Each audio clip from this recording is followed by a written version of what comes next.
Welcome. I'm Richard Hosnout. I'm your host for the Wisdom Inspired Life YouTube channel and podcast. Thank you for coming back. If you'd like to email me, you can email me at richardwib@gmail.com, the address on the screen. I love hearing from listeners.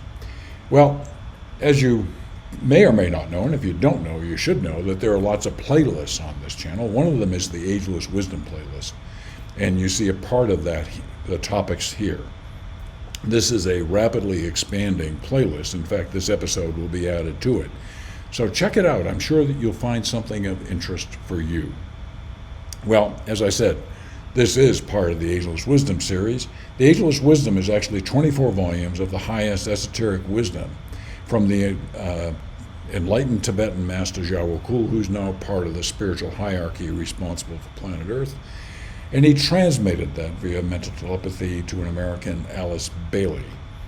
Now, I've read all 24 volumes and 10,000 pages. It's not an easy read. Fortunately, there's this compendium volume that I'm sharing with you in these episodes that covers these topics in much briefer format and easier to access. So with that said, today we're dealing with the topic of criticism from the Ageless Wisdom. So let's dive in.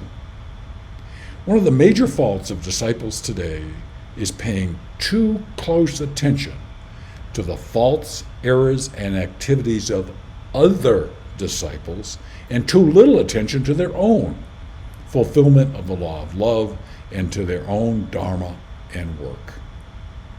We're focused on the faults of others far more than we are on ourselves. We would do well to focus on fixing ourselves. Be the change you want to see, okay? Next, watch with care your thoughts about each other and kill out at once all suspicion, all criticism, and seek to hold each other unwaveringly in the light of love. Again, watch with care your thoughts about each other and kill out at once all suspicion, all criticism, and seek to hold each other unwaveringly in the light of love. Great advice on how to deal with criticism. There are times when criticism is unquestionably a recognition of fact.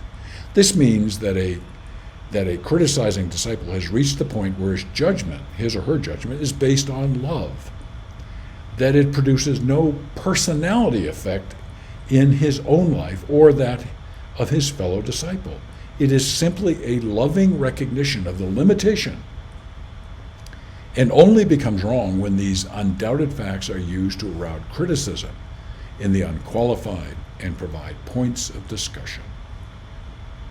Again, great advice.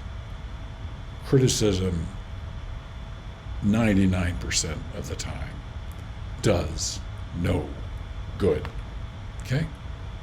Well, if you'd like to know more, you can go to mywisdominspiredlife.com, listen to the podcast. As you know, I'm on a journey to try and help people around the world start living more of a wisdom-inspired life.